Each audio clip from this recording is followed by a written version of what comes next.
Hello, you folks out there in YouTube land. Thrash Pondo here. Tonight I have a special edition for you. Yes, while preparing for an upcoming post I'm doing, which will be a spoken word rendition of my mother's favorite album, Helen Reddy, the Las Vegas Years. Oh boy, do you folks have a treat coming.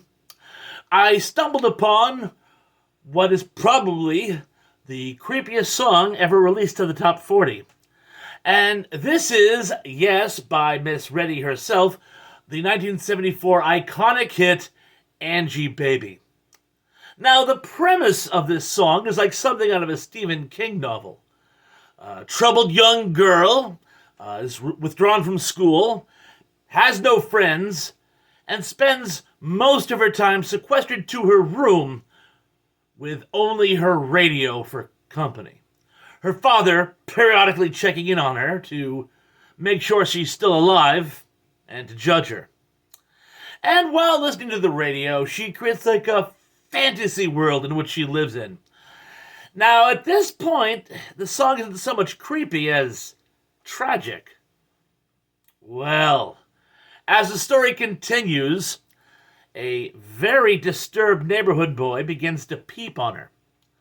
And were this not creepy enough, one night when her parents leave her alone for the evening, why you would leave a disturbed young lady at home alone is still beyond me.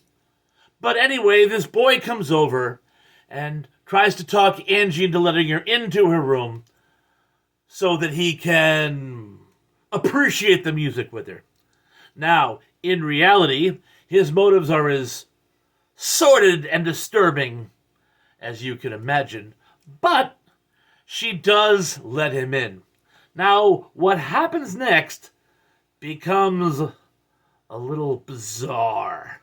As he enters the room, the music sort of entangles him like a moth in a spider web, and he becomes entranced.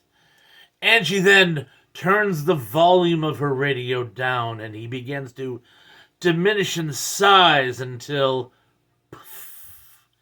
he's gone. Now, this can actually be interpreted in two completely different ways.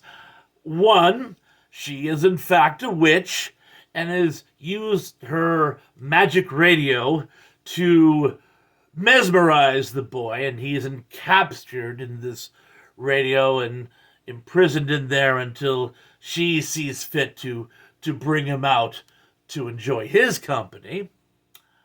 Or she just kills him and stuffs his body under her bed.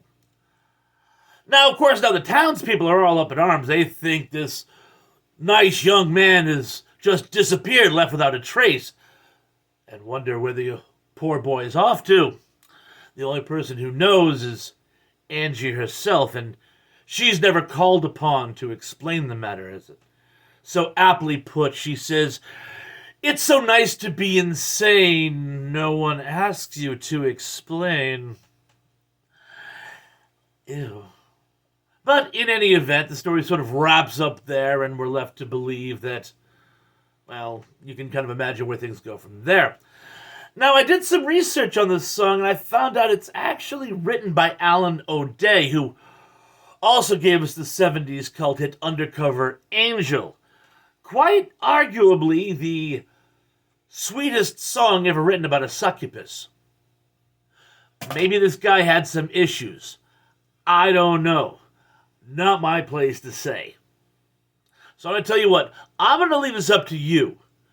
You folks, if you're familiar with the song, or if you haven't listened to it, listen to it now, and you tell me in the comment section below, what do you think? Is the song creepy, not creepy? I gotta tell you, what really bothered me about this whole song is here's this very sort of bizarre Tales from the Crypt song done in this very sing-song fashion, like Angie Baby, which somehow makes it even more disturbing.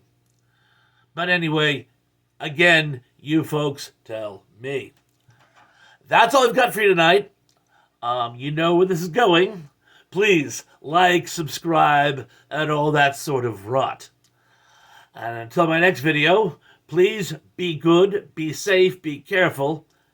And I'm looking to see you all again very, very, very, very, very soon. Peace.